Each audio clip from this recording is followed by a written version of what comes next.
Hi everyone, welcome to the Quipster Film Review Podcast. My name is Vince Leo. I am the author of the film review website quipster.net. You can find this and nearly 4,000 other of my written reviews at my website. Quipster.net is where to go, QWIPSTER.net. Today I'm going to be reviewing The Mummy. It's an action, horror, adventure, comedy, PG-13 rated for violence, action, and scary images, and for some suggestive content and partial nudity. The runtime's an hour and 50 minutes. The main star is Tom Cruise, with supporting roles going to Russell Crowe, Annabelle Wallis, Sophia Boutella, and Jake Johnson. Alex Kurtzman is the director, and the screenplay is credited to David Koepp, Christopher McQuarrie, and Dylan Kussman. If you're familiar with The Mummy, you know that this kicks off yet another shared cinematic universe of films. This one is called the Dark Universe, and the Dark Universe will, if successful, put together the slate of classic monsters in the Universal Pictures arsenal. Those films will include Frankenstein and The Bride of Frankenstein and Dracula and the Wolfman and The Invisible Man and many, many others. This one draws much more star power in the form of Tom Cruise than the studio's prior attempt to do the same thing with Dracula Untold just a year before. Alas, if this is the new flagship property, it does not bode well for Universal. The Mummy is going to go down and rank as one of the bigger turkeys of 2017, perhaps the biggest, and one of the worst films in the career of its main star. Tom Cruise here, he's playing a roguish armed forces guy who's doubling as a tomb-raiding antiquities procurer named Nick Morton. Nick Morton, along with his smart-alecky partner-in-crypts, Chris Vail, who's played by Jake Johnson, he earns his living digging up ancient artifacts and then selling those for the highest price he can get on the black market. Soon these two men join forces with a noted Egypt expert and archaeologist, and Morton's chance to hook up in this movie, Jenny Halsey, played by Annabelle Wallis, while they're in Iraq, where they discover a mammoth underground burial site under the sand, and it houses a mysterious sarcophagus that contains the dormant body of Ahmanet, this princess from ancient Egypt who was cursed to evil after an attempt to murder her family and then usurp the throne to become pharaoh, she hoped. Now she's revived from her tomb, and she decides that Nick is going to be the new conduit to bring evil to Earth in the form of the god of death, Set. Now, in addition to a mummy to flesh out the title, we're also introduced to Dr. Henry Jekyll, played by Russell Crowe. Jekyll is showing hints of that darker side that we all know will eventually take the form of Mr. Edward Hyde. Jekyll's the head of the Prodigium, which is this secret organization built on the premise that it will find, it will contain, and it will obliterate all evil on Earth. Of course, that means that Ahmanet is the top prey on their agenda now that she has emerged back on Earth.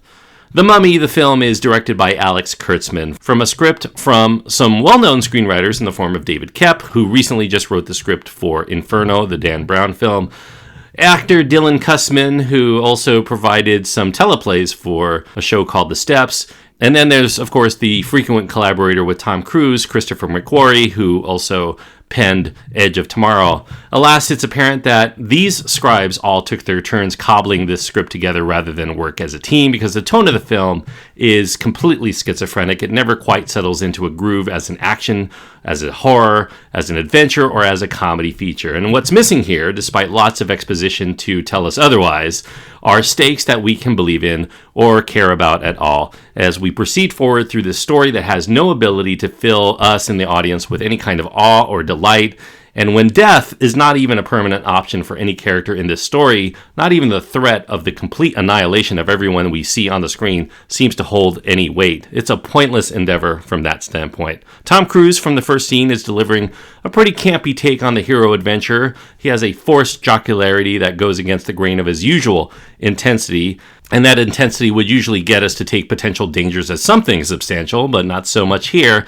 Meanwhile, Ahmanet, who's supposed to be scary because she's covered with these ancient hieroglyphic tattoos and boasts, if you look at her eyes, she has two pupils or two irises per eyeball. She's just pure evil personified, and that offers little joy or excitement beyond just having this wicked-looking character and for her to perform horrible deeds. Russell Crowe seems like what he is, just there to set up the tie-in for the characters to connect with those of the proposed entries in the Dark Universe, similar to the way Samuel L. Jackson did as Nick Fury in the Marvel Cinematic Universe. And Jake Johnson here as the requisite comic relief character. He doesn't really do or say anything particularly funny to merit his inclusion, unfortunately, for Jake Johnson fans. And as we never get rooted into these characters, some of whom are living, some are dead, some are undead, when the big set pieces involving such things as nasty birds or zombie armies swimming around, they come our way and they merely serve initially as eye candy, and that gets quickly redundant as we realize that the stakes of those scenes are not established as particularly important, at least not to us, and given that we know there's no permanence in losing one's life, especially since there are franchise expansion considerations made obvious from the outset, nothing can surprise us and nothing else seems to be built to delight or to frighten us, and that leaves it all quite mind-numbing in execution. The final act in this movie, which is quite prolonged, yields little but spiritless CG entities who are circling around the protagonists, and those protagonists themselves are also churned through a lot of computer-generated work that renders them with obvious and gimmicky artificial enhancement, so it all just looks like a video game gone amok. And the only thing truly funny about The Mummy is that there are people of talent involved that think this is the sort of thing that might actually get audiences charged up for more of this extended universe of campy horror. And the only thing scary is the idea that we will likely suffer through more of the same for the foreseeable future should Universal proceed according to its plan.